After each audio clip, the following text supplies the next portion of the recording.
to believe in ourselves. You do have courage and heart. And then have you ever climbed up a ladder and worked really hard only to realize when you got to the top, that's not the ladder you meant to be on? That you work so hard to develop this or to have this or to climb that ladder, and you get up there and look around and think, oh my God, it's starting over again. That's a part of this experience of growing up and believing in ourselves as our divine spirit. Can you feel the spirit of love here today? Yeah, very palpable. Thank you. Thank you, God. Consider this in regards to growing up. Remember when getting high meant swinging on the playground? When protect yourself meant wear a helmet? When the worst thing you could get from each other was cooties?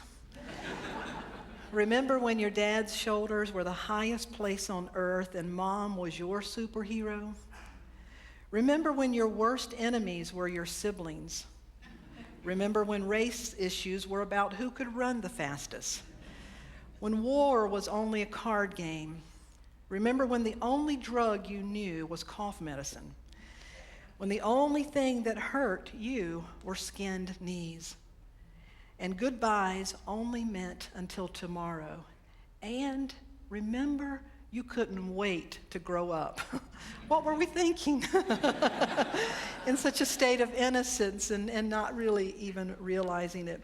Abraham Lincoln said, "You must do your own growing. It doesn't matter how tall your grandfather was." And that's true, that each of us must do our own growing physically, and we certainly must do our own growing spiritually. You know, as a spiritual being, we are an interesting being.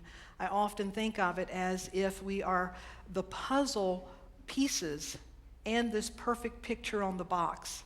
We're both at the same time. We're this perfect expression of divine wholeness, whole and complete, yet we are not finished putting those pieces together from the inside out. Because you see, the purpose in having all those pieces of our life come together is so that we can see the picture from the inside out and to look back to from whence we have come and to see ourselves in His expression of the one. And as long as we have skin on, we know that we're whole and complete, and yet we're not yet finished. That there's a real reason for us to be in this exploration of believing in ourselves, believing in the power and presence within, and living from that awareness in a way that is both incredibly powerful and incredibly vulnerable. And so, as spirit within a body, we can say that we go through a process of evolving and revealing our divine nature to ourselves. We're in the 7th week of a 7-week series where we have been exploring just that, a process of revealing our own divine nature to ourselves. We've been using a model, the Hindu model that was first known as the chakras were first known through the Hindu scriptures.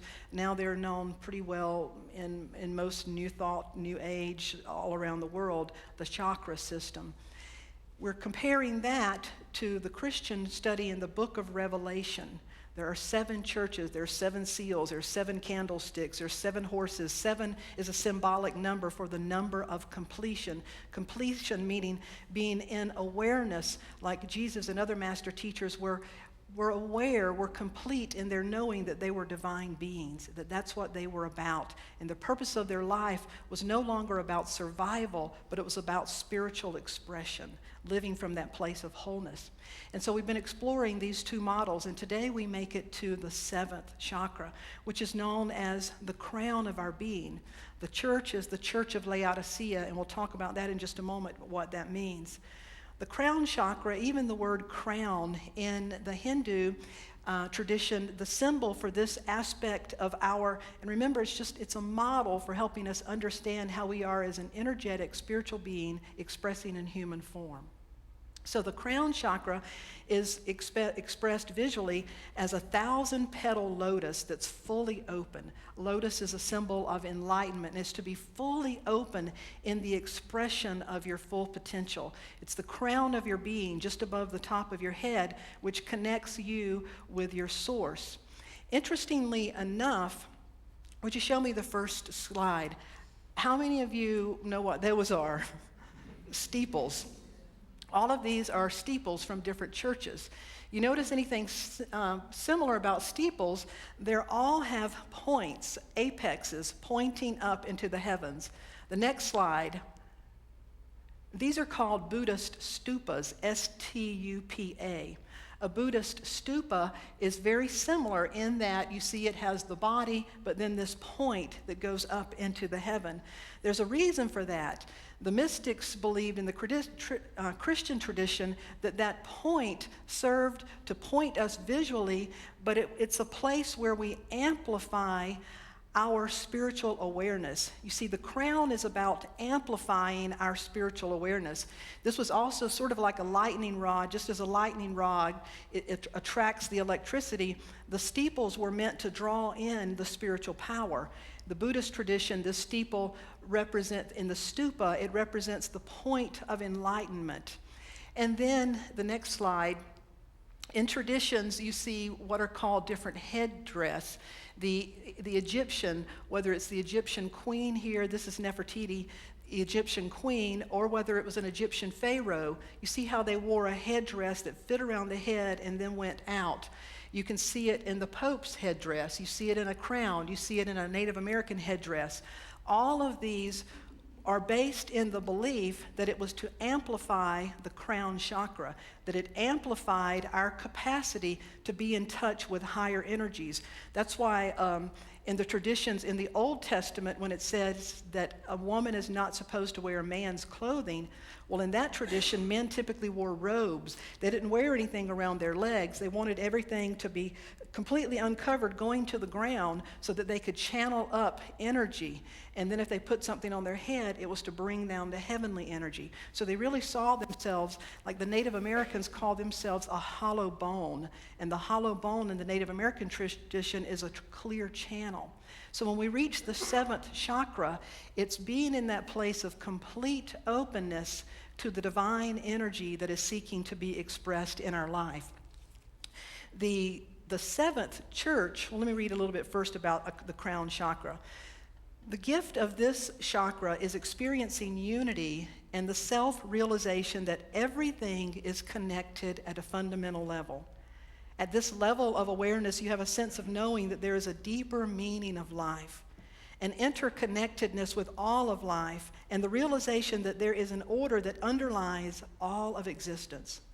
The way of the crown chakra is a way of transcending the limited ego and knowing yourself and all creation as a divine expression. This is an avenue to higher states of consciousness. It allows us to experience mystical oneness with everything, everyone, and all that is God. The seventh church was called the church at Laodicea. What this church was advised, counseled on, they were lukewarm, and they were told, you can't be lukewarm, you must be hot or cold. And the reason for that, the difference in being hot or cold or lukewarm, when you are hot or cold, you're committed. It's about being fully committed, putting your whole self in. It's the part in the hokey pokey where you finally put your whole self in and shake it all about. That it's to be completely and wholly and totally committed to your own soul's evolution. To be here, a spirit in the body, not for the purpose of mere survival, but for the purpose of spiritually expressing. That's what the sacred traditions talk about when they say that we are here to die before we die. We die to the idea that we need to save ourselves, that we need to protect ourselves. We die to the idea that that's all we're here for. And when we finally die to that idea and we're no longer afraid of dying, now we are here fully available to show up and express ourselves as spirit. That's what it means that all of us have this as a dimension of our being. The word chakra is just a word. This is just a model for looking at it. We all have this as a part of our nature. So the seventh church, Laodicea, is about being fully committed to put your whole self in. Some of the scriptures, the next slide, Paramahansa Yogananda said, in speaking of oneness, I am submerged in eternal light. It permeates every particle of my being. I am living in that light. The divine spirit fills me within and without. Those are beautiful words from an experience of oneness with the divine. The next one is from Buddhism, from the Buddha. All in one, one in all. If only this is realized, no more worry about your not being perfect. And then from the Gospel of John, when Jesus said, I and my Father are one. And then from Acts, for in God we live and move and have our very being. All of these are speaking of this experience of oneness. And then the next one comes from Patanjali's sutras. The self says, I am. Now notice here the self is the capital self, meaning the infinite part of our nature. The infinite self says, I am, as in the very grand sayings of Christ, especially in the Gospel of John, in which he says in the statement of oneness with Yahweh, in Hebrew, Yahweh means I am. I am is the way and the truth and the life. But the ego says, I am this or I am that, thus attaching itself to only a small portion of the vastness. So if you remember, the first chakra is about I am. It's about being connected to this earth. It's about belonging here, having a sense of survival. To be the whole circle, to complete, to be whole and complete. You see in the scriptures, when the scriptures refer to a virgin is one who is complete unto thyself. To be spiritually virgin, to be complete, means that your I am is fully connected with your Christ nature. That you're no longer, I am just this or I am just that. I am a mother, a sister, a father, a brother. I am healthy, I am unhealthy. I am happy, I am unhappy. All of those may be aspects of what you are experiencing, but they are not the essential part of who you are. And so what we're talking about is very mystical and very deep. It is understanding that who I am at my core is an expression of all that is. And when all of this lines up together, and it works in a cycle, because you don't just know it at one level, all of these travel together, that we must be, as you advance in one level, every level has to catch up for us to fully advance. And so our life's journey is about bringing our will, our passion, our heart, our vision, all of these things that we've talked about into fully alignment so that all that I am is an expression of all that is. And sometimes whenever this happens, we realize that there's a complete shift in our internal reference, that who we know ourselves to be, the reference point for who I am changes. How many of you can really sense and recognize that your reference point for who you know yourself to be has shifted spiritually? That you can feel that. All of you have felt that in different ways. You've seen your own trajectory, your progression of who you know yourself to be. And so you no longer identify as a separate individual whose actions have no influence on the whole. You see, that's a big level of accountability when we realize our thoughts, our actions, and all we do have an influence on the whole. What Chief Seattle said is, what we do to anything, we do to the entire web of life. Is to really understand that. We no longer believe that we are alone or disconnected from our source. It doesn't mean that we don't have times that we feel lonely or we feel emotional or we feel sad. You can feel the experience and still know the truth that I am fully connected. And it's bringing that truth to the experience that raises your vibration, that heals you and positions you to be a healing presence for others. You see, the difference between what I believe, the presence of God was no more available or centered in Jesus than the presence of God is available and centered within every being. The difference is he probably was more present and available to the presence. That all of the great master teachers have been more present and available to that presence. They knew themselves and they identified with it. And that's what we are growing in our awareness to that. And to me, it's really important to take a deep breath and to stop and say, but wherever you are, is where you're meant to be. And it's the ego that would have you look over and compare with someone else and say, oh, but they're so far ahead of me. Oh, but look what they can do. You see, it's the ego that would keep you small like that. That's not the message we want to listen to. We want to listen to the message that says you're whole and complete. You are that perfect puzzle picture on the puzzle box, and you're still getting your own puzzle together. That as you're getting your own stuff together, that's you stay with your business. I always say the 13th commandment should be, thou shalt mind your own business. Because if we could all mind our own business and our own self, it's like Jesus said, get the log out of your own eye before you try to tend to their splinter.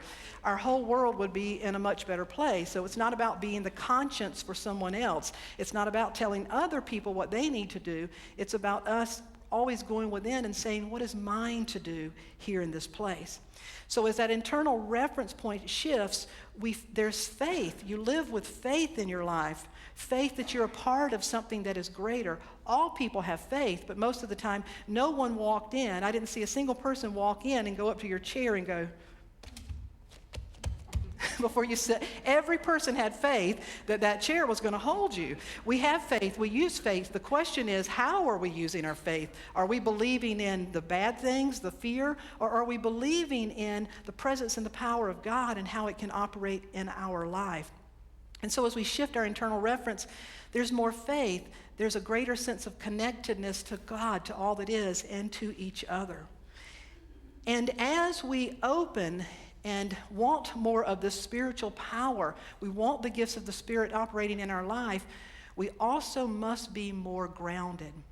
For example, if you plug in a toaster takes kind of a little energy. You can plug it in with 2 prongs. If you plug in a window air conditioning unit, you need 3 prongs. You need that 3rd prong for what? Grounding. The more power you're pulling, the more grounding you need.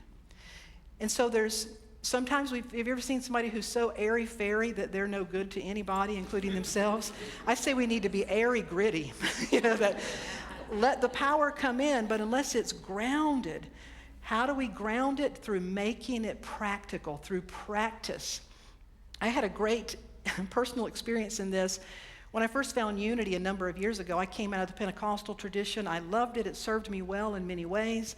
And then when I began to come into my own truth and about who I was and what I really believed, that particular religious teaching didn't work for me any longer. I took what really worked, but the universe became my teacher. And I spent a time meditating.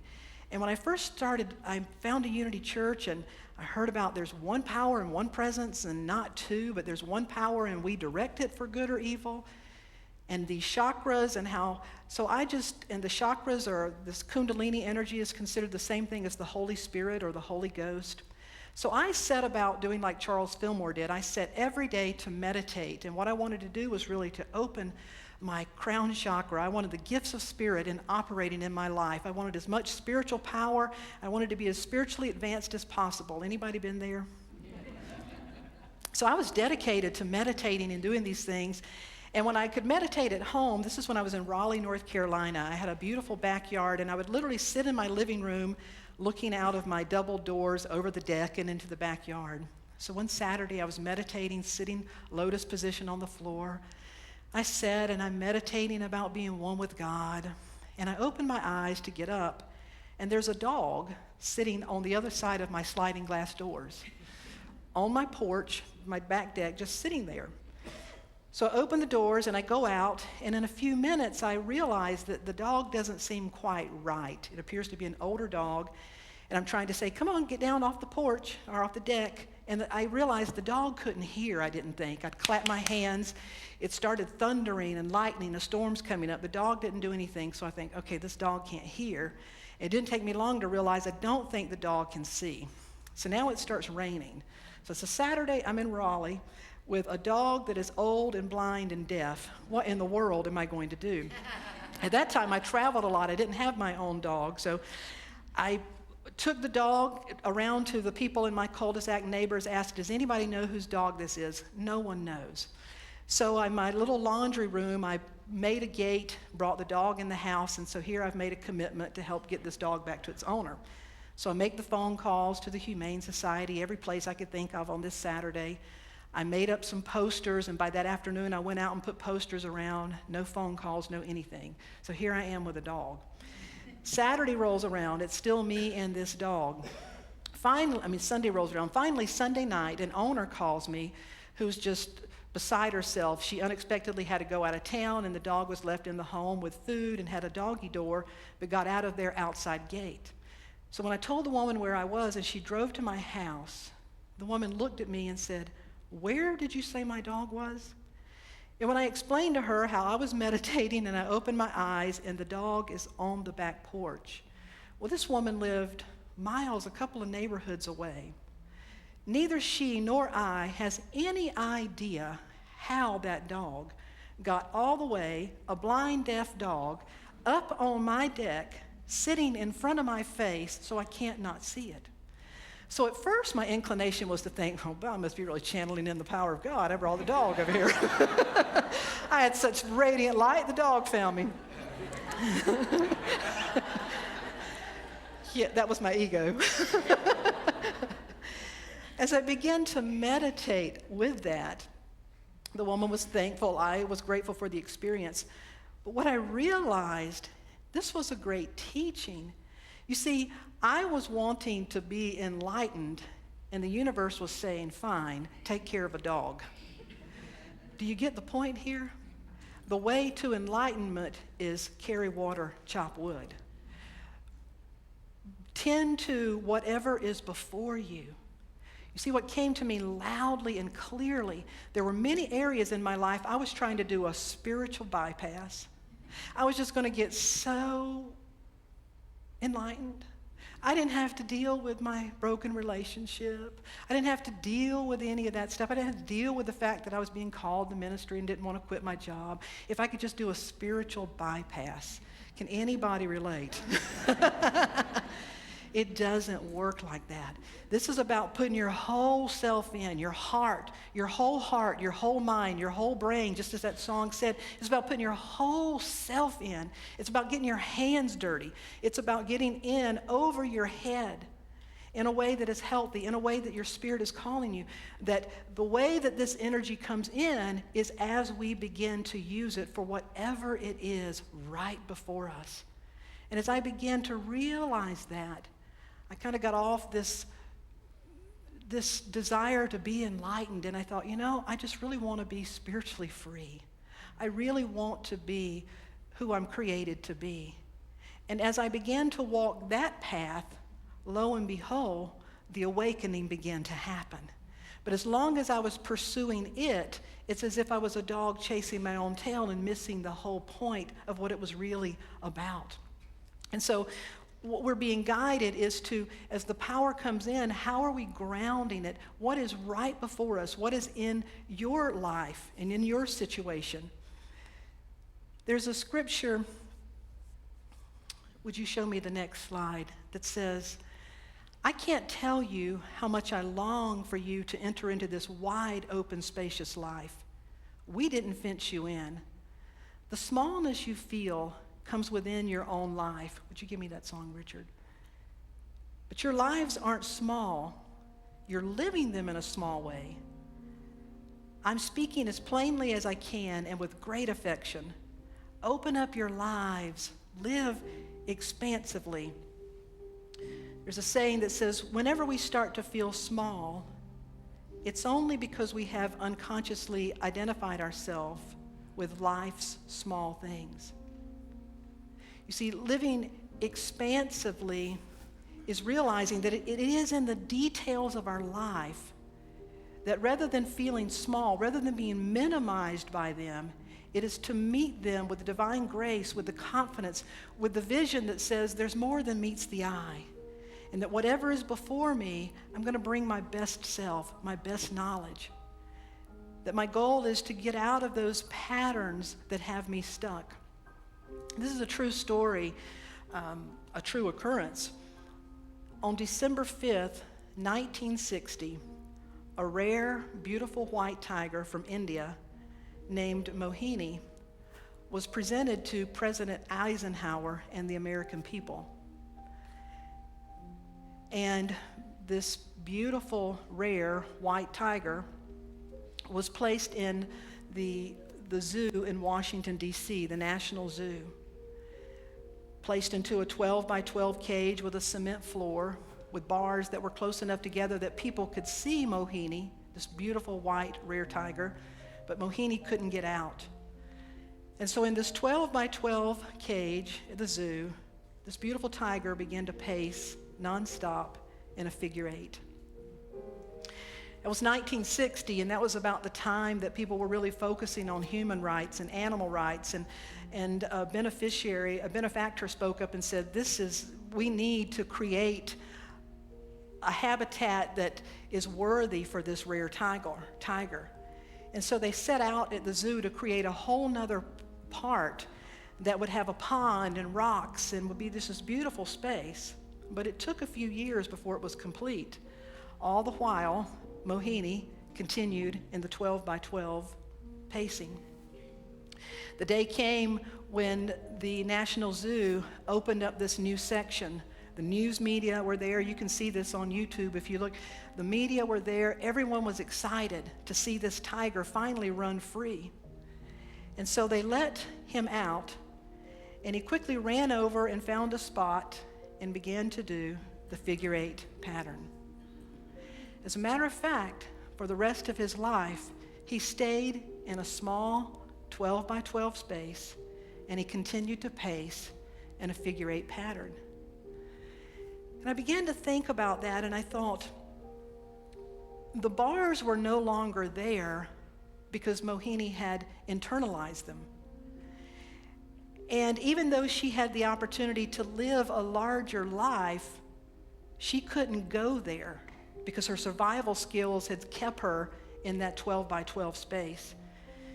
She was conditioned in an old pattern. Well, you see, it's through the circumstances of our life that are the gifts for us to find out, where am I conditioned in an old pattern? Where am I running this cycle of being? Where am I just going through the pace that I've always been through? Where am I going through the thought patterns that I've always held? How am I showing up in the way I've always shown up?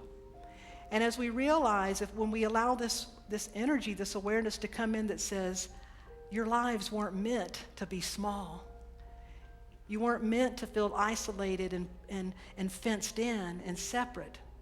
That your lives were meant to be lived in a way that is free and liberating. And so I hope throughout this series you have been able to find some nugget or nuggets that you could put into practice that would help you. Some of the things this week, 3 of the things that you can begin to do to how in everyday life do I begin to anchor more of this divine energy. Number 1 is to cultivate your own spiritual practice, a daily spiritual practice, prayer and meditation. That we must have a daily dedicated practice with our own spiritual experience if we seek to embody it. The second thing is to begin to look around with the eyes that see wholly everywhere, that every person is a divine being, and without judgment. Someone told me a story this morning coming in about being in a situation where a lot of judgment could have been cast on a person who did something. And they said, but I was able to go to a different place and just say, they're a person, they're human, we all make mistakes. To be willing to back up. Do you see how as we expand our capacity to see the divine in all, we're expanding our capacity to be a greater channel for all? The third thing to possibly do this week, this will really transform your life, is go 24 hours without saying, I, me, mine, or your name. If you go 24 hours and refrain from saying, this is I, or me, or my, or mine, it'll really open you up to the experience you're having rather than very unconsciously attaching yourself to only a portion of your vastness. And so to anchor this into a time of meditation, I've chosen a song. It actually comes from the old Unity hymnal, but it's a powerful song that says, I am free, I am unlimited, and it goes like this. I am free, I am unlimited. There are no chains that bind me. I am free, I am unlimited. Right now, right now. I am free, I am unlimited. There are no chains that bind me. I am free, I am unlimited. Right now, right now. Sing it with me. I am free, I am unlimited. There